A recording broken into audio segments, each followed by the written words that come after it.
എല്ലാവർക്കും എൻ്റെ നവനീതം ബ്ലോഗ്സിലോട്ട് സ്വാഗതം. ഈ കാണുന്നത് നമ്മുടെ ശിപ്പമ്മളുടെ കല്യാണത്തിൻ്റെ ഈ പന്തലിൻ്റെ കാൽനാട്ട് കർമ്മമാണ് നടക്കുന്നത്. അച്ഛനാണ് അത് നടത്തുന്നത്. അപ്പം ഈ വീട്ടിൽ വെച്ചാണ് എല്ലാ ചടങ്ങുകളും നടന്നത്. നമ്മൾ 3 ദിവസത്തെ പരിപാടികളുണ്ടായിരുന്നു. ഈ ഹൽദിയല്ല, സംഗീത് സെറിമണി എന്ന് പറഞ്ഞ് ഒരു ഫംഗ്ഷനും, പിന്നെ തലേന്നത്തെ പാർട്ടിയും, പിന്നെ കല്യാണം എല്ലാം നമ്മളെ വീട്ടിൽ വെച്ച് ആണ് നടത്തിയത്. വധുഗ്രഹത്തിലെ കല്യാണം. പണ്ട് ഞങ്ങളുടെ എല്ലാം കല്യാണം വീട്ടിലൊക്കെ വെച്ചാണ് നടന്നത്. അന്ന് ഓലപ്പന്തലൊക്കെ ഇട്ട് നമ്മൾ കണക്ക് ഈ കാൽനാട്ട് കർമ്മമൊക്കെ വളരെ വളരെ ഭക്തിയോടുകൂടിയൊക്കെയാണ് നമ്മൾ നടത്തിക്കൊണ്ടിരിക്കുന്നത്. എല്ലാം വീട്ടിലായിരുന്നു. ഇപ്പോൾ എല്ലാം മാറി, എല്ലാ വീട്ടിനും സ്ഥല സൗകര്യങ്ങളൊക്കെ കുറവായതുകൊണ്ട് എല്ലാവരും ഇപ്പോൾ ഓഡിറ്റോറിയത്തിലാണ് നടത്തുന്നത്. അപ്പോൾ അത് ഞാനിത് വീഡിയോയിലേക്ക് എടുത്ത് നിങ്ങളെ കാണിക്കാമെന്ന് വിചാരിച്ച് നമ്മുടെ ഡിസംബർ 10-ന് ഈ ചടങ്ങ് തുടങ്ങിയത്. അപ്പം ഞാൻ ഇച്ചിരി താമസിച്ചു പോയി. അതിന് എല്ലാവരും കൂടെ ഇങ്ങനെ ഓരോന്ന് പറയുന്നതാണ്. വളരെ പെട്ടെന്നാണ് ഓരോന്ന്, എന്ത് നിമിഷ നേരം കൊണ്ടാണ് പന്തൽ ഇടൽ കർമ്മം നടന്നതെന്നറിയാം. അപ്പോൾ ഇതിൻ്റെ തൊട്ട് ബാക്കിലാണ്. അതാണ്ട് ഇവിടെയാണ് അനിയൻ്റെ വീട്. ഇവിടുന്ന് ഇങ്ങോട്ട് സാധനം എടുത്ത് ഇപ്പുറത്തോട്ട് വെച്ചാൽ മതി. നമ്മളെ ശിപ്പയാണ്, നമ്മളുടെ വധുവാണ് ഈ നിൽക്കുന്നത്. അങ്ങനെ കൈയൊക്കെ കാണിക്കുകയാണ്. അപ്പം അങ്ങനെ മോളും മൂത്ത ചേച്ചിയൊക്കെ ബാംഗ്ലൂരിൽ നിന്നൊക്കെ വന്നിട്ടുണ്ട്. അങ്ങനെ എല്ലാവരും ഒരു ആഘോഷത്തിലോട്ടുള്ള തയ്യാറെടുപ്പിലാണ്. അങ്ങനെ കാൽനാട്ട് കർമ്മമൊക്കെ കഴിഞ്ഞ് വളരെ പെട്ടെന്ന് തന്നെ ഇത്രയും ജോലിക്കാർ, ഈ പിള്ളേരെല്ലാം രമേഷ് ബാബു എന്നാണ് പേര്. അനിയൻ്റെ വീട്ടിലുള്ള സാധനങ്ങളാണ് ഇതെല്ലാം. പന്തലുകൾ ഞാൻ പറഞ്ഞല്ലേ എല്ലാം ഒരു കുടക്കീഴിലുണ്ടെന്ന് പറഞ്ഞല്ലേ. മോനാണ് ഡെക്കറേഷനൊക്കെ. അങ്ങനെ പന്തൽ ഇടൽ കർമ്മങ്ങളൊക്കെയാണ് ഇവിടെ നടക്കുന്നത്. വളരെ പെട്ടെന്ന് തന്നെ ഒരു പറഞ്ഞതിന് മുമ്പേ പന്തലൊക്കെ പെട്ടെന്നാണ് ഉയർന്നു വന്നത് കേട്ടോ.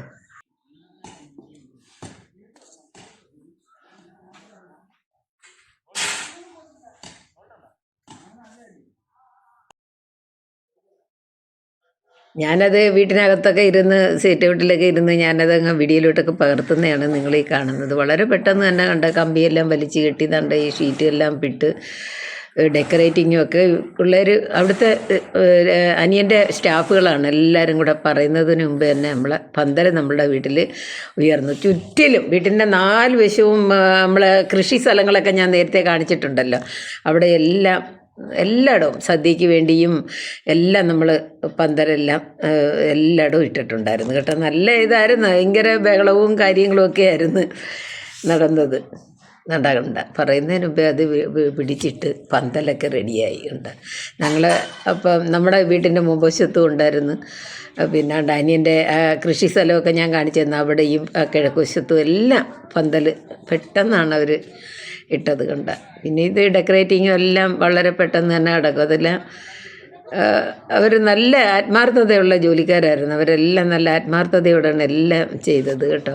അവർക്കെല്ലാം ഞാൻ ഒരുപാട് നന്ദി പറയുന്നു. നമ്മൾ ഇത് കണ്ടതുകൊണ്ടാണ് എല്ലാവരും നല്ല രീതിയിലാണ് അവിടെ സഹകരിച്ചത്. അപ്പം ഞാൻ ഈ അകത്തൊക്കെ നിന്ന് അടുക്കളയിലൊക്കെ നിന്ന് ഇവരെടുക്കുന്ന ഓരോ വീഡിയോകളും ഇവർ ചെയ്യുന്ന ഓരോ കാര്യങ്ങളും ഞാൻ നിങ്ങളെ കാണിക്കുകയാണ് കേട്ടോ.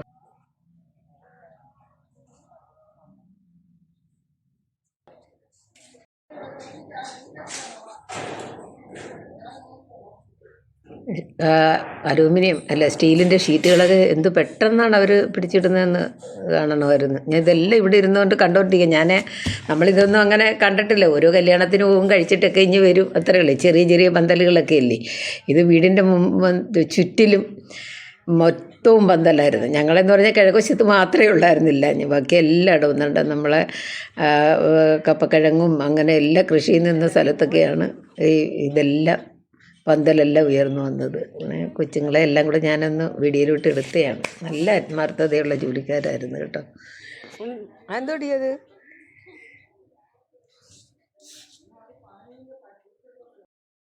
ഞാനാണെങ്കിൽ ക്രിസ്മസൊക്കെ ആയിരുന്നു എൻ്റെ ഇടയ്ക്ക്. 22-ാം തീയതിയിലായിരുന്നു മോളുടെ കല്യാണം.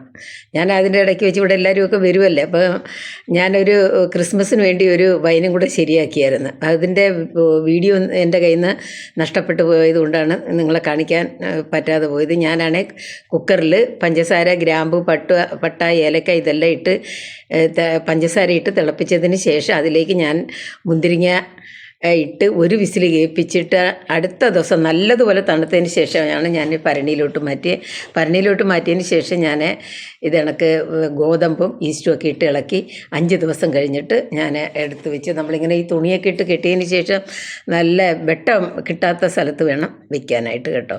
പക്ഷേ എല്ലാവർക്കും വളരെയധികം ഇഷ്ടപ്പെട്ടു. ഞാൻ 5 ദിവസം കഴിഞ്ഞ് ഞാനിത് എടുത്ത് അരിച്ച് നല്ല ടേസ്റ്റൊക്കെ ആയിരുന്നു കേട്ടോ. അപ്പം ഈ വീഡിയോ എൻ്റെ കയ്യിൽ നിന്ന് നഷ്ടപ്പെട്ടത് കൊണ്ടാണ് നിങ്ങളെ കാണിക്കാൻ. ഞാൻ ഇനി ഒരു ദിവസം ഞാൻ ഫുൾ വീഡിയോ ആയിട്ട് കാണിക്കാം. നിങ്ങൾ ചെയ്യുന്നെങ്കിൽ ഞാൻ പറഞ്ഞതുപോലൊക്കെ ചെയ്താൽ മതി. കണ്ട 5 ദിവസം കഴിഞ്ഞപ്പോഴത്തേക്ക് നല്ലതുപോലെ ഇത് ശരിയായി. ഞാൻ ഒരുപാട് ബിരിയൊന്നും അല്ലെങ്കിൽ കുടിച്ചവർക്കെല്ലാം വളരെയധികം ഇഷ്ടപ്പെട്ടു. ഞാനും ചേട്ടനും കൂടെ ഇത് നല്ലൊരു കഴുകി വൃത്തിയാക്കിയ ഒരു തോർത്തിനകത്ത് ചരിച്ച് പാത്രത്തിലോട്ടാക്കി പിന്നെ അത് കുപ്പിയിലോട്ട് ഒഴിക്കുന്നതാണ്.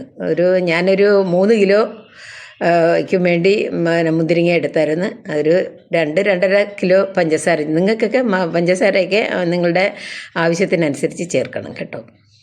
ഇത് ഞാൻ പഞ്ചസാര വെള്ളത്തെ ഇട്ട് തിളപ്പിച്ച് ഗ്രാമ്പൂ പട്ടയൊക്കെ ഇട്ട് തിളപ്പിച്ചതിന് ശേഷമാണ് മുന്തിരിങ്ങ ഇട്ടത്. എന്നിട്ട് പെട്ടെന്ന് തന്നെ നമുക്ക് ശരിയായും കിട്ടും. അതുകൊണ്ട് ഇങ്ങനെ തിളച്ച് കിടക്കുന്നതുകൊണ്ട് വിസിൽ പെട്ടെന്ന് വരും. നല്ലതുപോലെ തണുത്തതിന് ശേഷം വേണം നമ്മൾ അടുത്ത ദിവസമാണ്, ഞാൻ രാത്രിയിലാണ് ഉണ്ടാക്കിയത്, അടുത്ത ദിവസം നമ്മളത് ഭരണിയിലോട്ടാക്കി. 3 ദിവസം വരെ നമ്മൾ ഏതെങ്കിലും ഒരു സമയത്ത് നമ്മൾ ഇളക്കി കൊടുക്കണം. ഒരു വശത്തേക്ക് നമ്മൾ ഇളക്കി കൊടുക്കണം. അപ്പോൾ ഒരു 5 ദിവസം കഴിഞ്ഞപ്പോഴത്തേക്ക് ശരിയായി. ഞാനും ചേട്ടനും കൂടെ നല്ല കഴുകി വൃത്തിയാക്കിയ ഒരു തുണിയിൽ എടുത്തിട്ട് അത് അരിച്ച് കുപ്പിയിലോട്ടാക്കുന്നതാണ് നിങ്ങൾ ഈ കാണുന്നത് കേട്ടോ. എല്ലാവർക്കും വളരെയധികം ഇഷ്ടപ്പെട്ടായിരുന്നു കേട്ടോ. അപ്പം ഞാനിത് ഗ്ലാസ്സിലാക്കി അവിടെ എല്ലാവരും ഉണ്ടല്ലേ, കണ്ണനാണ് നമ്മൾ ഈ സ്റ്റേജ് ഡെക്കറേഷനൊക്കെ ആയിട്ടിങ്ങനെ ക്ഷീണിച്ചൊക്കെ ഇരിക്കുകയല്ലേ, എല്ലാവർക്കും കൊണ്ടുവന്ന് കൊടുക്കുകയാണ് കേട്ടോ. എല്ലാവർക്കും ഭയങ്കര ആയിട്ട് ഇഷ്ടപ്പെട്ടു. ചേട്ടൻ എന്താ കുടിക്കുന്നു, അനിയത്തിയും മോളുമാണ് അവിടെ നിൽക്കുന്നത്. ഈ അനിയൻ്റെ മോനാണ് സ്റ്റേജിൻ്റെ എല്ലാ ഡെക്കറേഷൻ. ഞാൻ പറഞ്ഞില്ല, ഈ അനിയൻ്റെയാണ് ഈ സ്റ്റേജും സാധനങ്ങളും എല്ലാം ഒരു കുടക്കീഴിലുണ്ടെന്ന് പറയുന്നത്.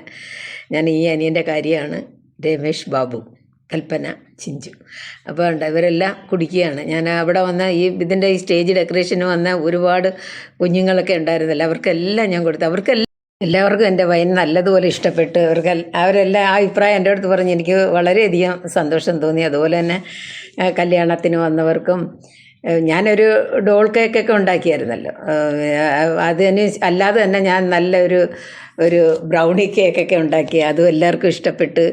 അങ്ങനെ അതിൻ്റെയൊക്കെ കൂടെ ഞാൻ എല്ലാവർക്കും ഇത് കൊടുത്തു. കല്യാണത്തിന് വന്നവർക്കും കല്യാണത്തിന് മുമ്പ് സ്റ്റേജ് ഡെക്കറേഷൻ ചെയ്തവർക്കും എല്ലാം എനിക്ക് വളരെയധികം സന്തോഷം തോന്നിയ നിമിഷങ്ങളായിരുന്നു. എല്ലാവരും നല്ലതെന്നൊക്കെ പറയുമ്പോൾ നമുക്കൊരു സന്തോഷമാണല്ലേ.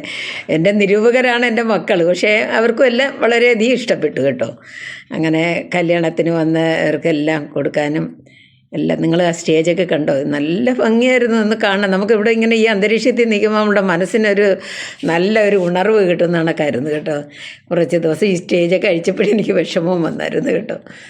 അങ്ങനെ അതുണ്ട്, നല്ല ഇതായിരുന്നു. മോന് 3 ദിവസവും മെയിൻ സ്റ്റേജ് കല്യാണം നിങ്ങൾ കണ്ടില്ലേ, പൂക്കളൊക്കെ വെച്ച് അലങ്കരിച്ച് 3 ദിവസവും 3 രീതിയിലുള്ള അലങ്കാരങ്ങളാണ് നടത്തിയത്. നമുക്ക് കണ്ട ഇവിടെ എന്തെങ്കിലും ഇങ്ങനെ കാണുമ്പോൾ നമുക്കൊരു പ്രത്യേക ഒരു സന്തോഷമായിരുന്നു തോന്നിയത് കേട്ടോ. ഞങ്ങൾക്ക് മാത്രമല്ല, കല്യാണത്തിന് വന്നവർക്ക് ഈ കല്യാണത്തിന് കൂടണമെന്ന് വീട്ടിൽ വെച്ചാണ് കല്യാണം എന്ന് പറഞ്ഞപ്പോൾ ഒരുപാട് പേർക്ക് കല്യാണത്തിൽ പങ്കെടുക്കണമെന്ന് ആഗ്രഹം പ്രകടിപ്പിച്ചവരും ഉണ്ടായിരുന്നു. ഇത് നാളത്തെ സംഗീത സെറിമണിക്കൊക്കെ ഉള്ള പാർട്ടിക്കൊക്കെയുള്ള സാധനങ്ങളൊക്കെ ശരിയാക്കാൻ വന്നവരാണ്. കുറച്ച് പേരെയും നമ്മളതിനകത്ത് പങ്കെടുത്തുള്ളായിരുന്നു കേട്ടോ. അപ്പോൾ ഹൽദി വേണ്ടാന്ന് കുഞ്ഞുങ്ങൾ പറഞ്ഞ് അപ്പോൾ അതിനുവേണ്ടി ഉള്ള സാധനങ്ങളൊക്കെ കുറച്ച് പേർക്ക് ഉണ്ടാക്കിയാണ്. അതിൻ്റെ ഉള്ള സെറ്റിങ്സിനുള്ള സാധനങ്ങളെല്ലാം കണ്ണനെല്ലാം റെഡിയാക്കിയൊക്കെ വെച്ചിട്ടുണ്ട്. അങ്ങനെ സ്റ്റാഫുകളെല്ലാം ഓരോ ജോലികളിലാണ്. മോളും എല്ലാവർക്കും പരീക്ഷയായിരുന്നല്ലേ, 19-ാം തീയതി വരെ പരീക്ഷ ആയതുകൊണ്ട് എല്ലാവരും 19-ാം തീയതി ആയപ്പോഴത്തേക്ക് എല്ലാവരും എത്തിയിട്ടുണ്ട്. അപ്പോൾ 20-ാം തീയതിയിലാണ് നമുക്ക് സംഗീത സെറിമണി. അതൊക്കെ ഇരിക്കട്ടെ, നിങ്ങളെല്ലാം സുഖമായിരിക്കുന്നതെന്ന് വിശ്വസിക്കുന്നു കേട്ടോ. നിങ്ങൾക്ക് ഈ സ്റ്റേജൊക്കെ ഇഷ്ടപ്പെട്ടെങ്കിൽ നിങ്ങളെല്ലാം ഒന്ന് ലൈക്ക് ചെയ്യണം കേട്ടോ. അതേ കണക്ക് തന്നെ എൻ്റെ വീഡിയോ സബ്സ്ക്രൈബ് ചെയ്യാതാണ് കാണുന്നതെങ്കിൽ നിങ്ങളൊന്ന് സബ്സ്ക്രൈബ് ചെയ്യാനും മറക്കരുത് കേട്ടോ. അതേ കണക്ക് തന്നെ കമൻ്റ് ഇടാനും അഭിപ്രായങ്ങളൊക്കെ നിങ്ങൾ രേഖപ്പെടുത്തണം. എൻ്റെ സബ്സ്ക്രൈബ് ചെയ്തിട്ട് അടുത്ത് തന്നെ ഒരു ബെല്ലുണ്ട്. ആ ബെല്ല് നിങ്ങൾ ഞെക്കുകയാണെങ്കിൽ എൻ്റെ എല്ലാ വീഡിയോകളും നിങ്ങൾക്ക് കാണാൻ പറ്റും. നിങ്ങളുടെ സപ്പോർട്ടാണ് എൻ്റെ ചാനലിൻ്റെ വിജയം. നിങ്ങളെല്ലാവരും എന്നെ സപ്പോർട്ട് ചെയ്യുമെന്ന് വിശ്വസിക്കുന്നു. ഓക്കെ. 20-ാം തീയതിയിലായിരുന്നു നമ്മുടെ സംഗീത സെറിമണി. അടുത്ത ദിവസം അതിനുള്ള തയ്യാറെടുപ്പാണ്. എല്ലാവരും നീല ഡ്രസ്സാണ് ധരിച്ചിരിക്കുന്നത് കേട്ടോ. മോളൊക്കെ ആണെങ്കിൽ തന്നെത്താനെ ഡിസൈൻ ചെയ്ത് തന്നെത്താനെ തയ്ച്ചൊക്കെ ഇട്ടിരിക്കുന്നതാണ് കേട്ടോ. മോളും എൻ്റെ കൊച്ചുമോളും എല്ലാം അവർ സ്വയം തയ്ച്ച് ഇട്ട ഡ്രസ്സുകളാണ്. അങ്ങനെ അവരൊക്കെ ഓരോരുത്തർക്ക് ഡാൻസ് എടുക്കുന്നതിൻ്റെയും കുറച്ച് ഡാൻസും പരിപാടികളൊക്കെ ഉണ്ട്. അത് ഞാൻ നിങ്ങളതിനെ പുറകിന് കാണിച്ചു തരാം. പിന്നെ അതിൽ പങ്കെടുക്കാനായിട്ട് ഇതാണ് നമ്മുടെ വരൻ ദിലിൻ. അപ്പം അവർ അവിടുന്ന് കുറച്ച് പേര് വന്ന്, കൂട്ടുകാരും പെങ്ങളും അടുത്ത ബന്ധുക്കളൊക്കെ ഒരു 5-6 പേര് വന്ന്. അപ്പോൾ അവരെയൊക്കെ സ്വീകരിച്ചുകൊണ്ട് പോകാനായിട്ട് എല്ലാവരും കാത്തിരിക്കുകയാണ്. നമ്മളെ ചിക്കുമോൾ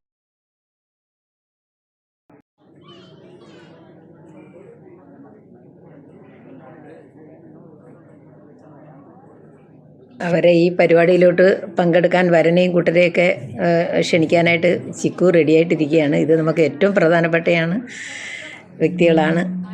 അങ്ങനെ എല്ലാവരും ഫോട്ടോഗ്രാഫറും എല്ലാവരും ഇങ്ങനെ ഈ പരിപാടി വീഡിയോയിൽ പകർത്താനും എല്ലാം റെഡിയായിട്ടിരിക്കുകയാണ്. ഞാൻ എൻ്റെ കൊച്ചു ക്യാമറ മൊബൈൽ കൊണ്ട് ഞാനും കുറേ പകർത്തിയതാണ് നിങ്ങളെ കാണിക്കുന്നത്. ചിക്കുമോൾ ഇവരെല്ലാം വേദിയിലോട്ട് അനയിക്കുകയാണ്. ഇതാണ് ഞാൻ പറഞ്ഞില്ല, ഏറ്റവും അടുത്ത പ്രധാനപ്പെട്ട വ്യക്തികളാണ് ഇവർ രണ്ടുപേരും, ലാലിയും കുടുംബവും. മോനാണ് അനൗൺസ്മെൻറ്റ് ചെയ്യുന്നത്. ആർക്കും ഏത് പ്രോഗ്രാമിലും പങ്കെടുക്കാം, പാട്ട് പാടാം, ഡാൻസ് പാടാം.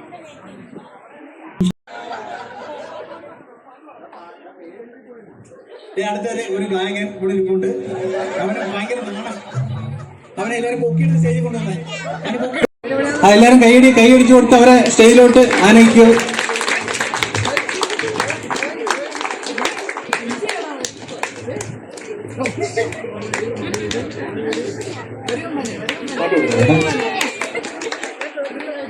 ഇത് ഷിഫയുടെ കൂടെ അമൃത കോളേജിൽ ബികോമിന് പഠിച്ച അവളുടെ കൂട്ടുകാരാണ്. ഒക്കെ ഉണ്ട്. ഞാൻ കുറച്ചൊക്കെ ഇടാൻ, കോപ്പിറൈറ്റ് വരുമോയെന്ന് അറിയത്തില്ല. ഇടാൻ പറ്റുന്നതൊക്കെ നിങ്ങളിലോട്ട് ഞാൻ ഷെയർ ചെയ്യും കേട്ടോ. ഒരിക്കൽ കൂടി ഞാൻ പറയുകയാണ്, നിങ്ങൾക്കെല്ലാം ഇഷ്ടപ്പെട്ടാൽ ലൈക്ക് ചെയ്യണം, ഷെയർ ചെയ്യണം. സബ്സ്ക്രൈബ് ചെയ്യാതാണ് കാണുന്നതെങ്കിൽ ഒന്ന് സബ്സ്ക്രൈബ് ചെയ്യണം. നമുക്ക് എല്ലാവർക്കും ആരോഗ്യവും ഐശ്വര്യവും ഉണ്ടാകട്ടെ എന്ന് പ്രാർത്ഥിക്കുന്നു. Thanks God.